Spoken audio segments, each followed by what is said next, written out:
काली पत्नी। अरे रीता, तुम सावली, ऊपर से यह काली साड़ी, वो अच्छी दिखेगी क्या तुम्हारे ऊपर?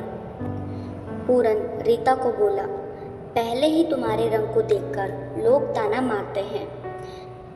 देखो ना पूरन, मैं बोलती तो कहती, सास बोलती रहती है।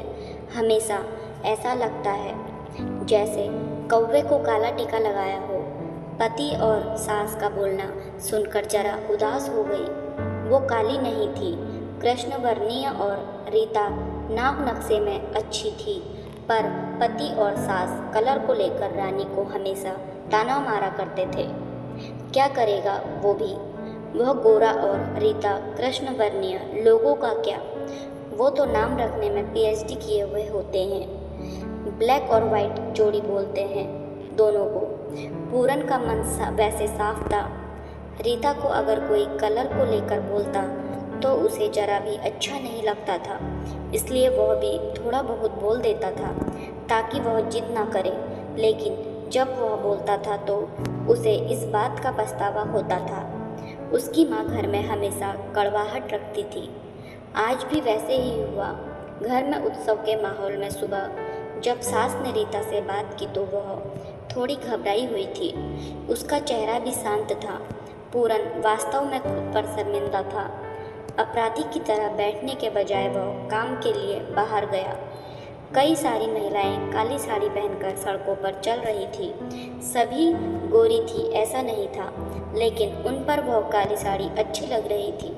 पूरन काम की जगह पर गया। उसका बचपन का दोस्त सूरज और उसका पूरा परिवार साथ में था। जान पहचान हुई तभी पीठ के पीछे से सूरज की पत्नी आई। वह भी काली सावली ही थी। काली साड़ी पहनी थी उसने। पीछे से एक आवाज़ आई, प्रतीक्षा दीदी, अच्छी लग रही हो आप। आपकी साड़ी भी अच्छी लग रही है। प्रतीक्षा के चेहरे पर खुशी आई। उससे ज़्यादा सूरज खुश हो गया था। पूरन सूरज को कुतूहल से देख रहा था। सूरज ने वह देखा और जाना। वो पूरन के सवालों को हल करना चाहता था। सूरज ने पूरन से सीधे ही पूछ लिया, पूछो तुम्हारे मन में जो भी है, मैं तुम्हें उसका उत्तर देने के लिए तैयार हूँ। पूरन पहले हड़बड़ाया, फिर वह बोलने लगा कि नहीं, ऐसा कुछ भी नहीं है। सूरज ने पूरन से कहा, तुम मुझे नहीं जानते कि मैं लोगों का मन कितने अच्छे से पढ़ सकता हूँ। तुम तो मेरे बचपन के दोस्त हो। तुम्हारे मन की बात भला मुझसे कैसे छुपी रह सकती है? सूरज आगे बोला, चलो ठीक है, तुम्हारा सवाल भी मैं ही बता देता हूँ। तुम यही सोच रहे हो ना कि मेरी पत्नी जो रंग से काली है और आज उसने काली साड़ी पहन रखी है, फिर भी वह और मैं इतना खुश कैसे? पूरन सब कुछ शांति से सुन रहा था और कुछ भी बोल नहीं पा रहा था।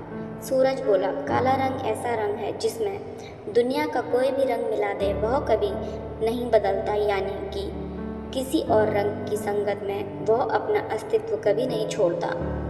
इसी प्रकार प्रतीक्षा भी दिल से एकदम उस कलर के जैसी है, कभी भी रंगीन न होने वाली लड़की है। वह अपने मर्जी से जिए, यही मुझे लगता है।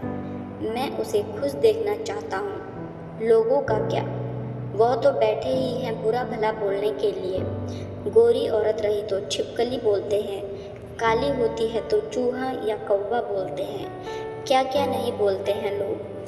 ताना मारने वाले मारते रहते हैं। हमें हमेशा खुश रहना चाहिए। वही मैं अब कर रहा हूँ। वो सुबह मुझे बोली, मैं कैसी दिख रही हूँ? अच्छी लग रही हो तुम। ऐसा बोलने पर उसके चेहरे पर एक कोलगेट स्माइल देखकर मुझे सकारात्मक ऊर्जा मिली। घर से बाहर निकले तो सभी बोलने लगे कि अच्छी लग रही हो भाभी। हम दोनों ने अच्छे मन से यह बात सोची, कोई न कोई ताना मारने के लिए बोला ही होगा ना। उस वजह से जीने की दिशा क्यों बदले? पूरन को उसके घर का सुबह का माहौल याद आया। वह खुद पर ही चिढ़ गया। उसे लगा वो सचमुच गलत था। मैं ही रीता को दुख देता हूँ, उस वजह से सब उसे बोलते हैं। अब मुझे ही अपनी भूल सुधार कर उससे माफ़ी मांगनी होगी। उसने हंसते हुए सूरज को अलविदा कहा। अपना काम निपटा कर वह एक साड़ी की दुकान पर गया। रीता के लिए उसने काले रंग की साड़ी ली और घर गया। घर जाने के बाद रीता शांत बैठी थी। उसने रीता को आवाज़ दी और साड़ी उसके हाथों में दे दी। रीता को जरा अलग ही लगा। उसने प्रश्नार्थक नज़रों से पूरन की ओर देखा। उसने बॉक्स खोलकर देखा तो काले रंग की साड़ी थी। रीता, मैं लाया हूँ तुम्हारे लिए यह साड़ी। आज पहन के दिखाओ कैसी दिखती हो तुम। अच्छी नहीं लगी तो बदल देंगे साड़ी को। देखने तो दो कैसी दिखती हो तुम इस रंग में। रीता को जरा अच्छा लगा और चलो तैयार हो जाओ, जल्दी हम जरा बाहर जाकर आते हैं। एक क्लाइंट के पास जाना है, उन्होंने बुलाया है थोड़ी देर में। पूरन का बोलना सुनकर रीता तैयार होने लगी। काली साड़ी, उस पर हल्का सा मेकअप और लंबे बालों की चोटी। पूरन भी क्या, पूरन की माँ भी रीता को देखते ही रह गई। पूरन बोला, सॉरी रीता।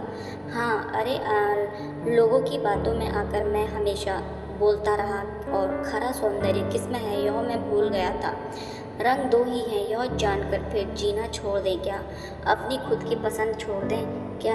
तुम्हें काली रंग की साड़ी पहनना बहुत अच्छा लगता था ना, पर मैं हमेशा तुम्हें टोकता रहा। अब मुझे समझ आया कि किसी भी रंग में रंगते वक्त मन साफ हो तो खूबसूरती निखरती है। तुम चाहती हो वैसे ही जियो, मैं कभी भी तुम्हें नहीं बोलूँगा। हाँ, सचमुच सुंदर दिखती हो तुम, तुम्हारे रंग पर अच्छा खिलता है यह काला रंग। रीता के चेहरे की लाली और भी ज़्यादा बढ़ गई थी। यह बात सुनकर शर्मा कर वह पूरन को बोली, क्या आप भी? पूरन ने रीता का मुस्कुराता हुआ चेहरा देखा और उसके बदले हुए विचारों से पूरन खुश हुआ। मन ही मन में पूरन ने सूरज को धन्यवाद किया, क्योंकि यह परिवर्तन सूरज के शब्दों द्वारा हुआ था। खूबसूरत दिखने के लिए खूबसूरत दिखना जरूरी नहीं है, बल्कि खूबसूरत सोच होना जरूरी है। इंसान का अगर मन सुंदर है तो इससे कोई फर्क नहीं पड़ता कि वह किस रंग का है।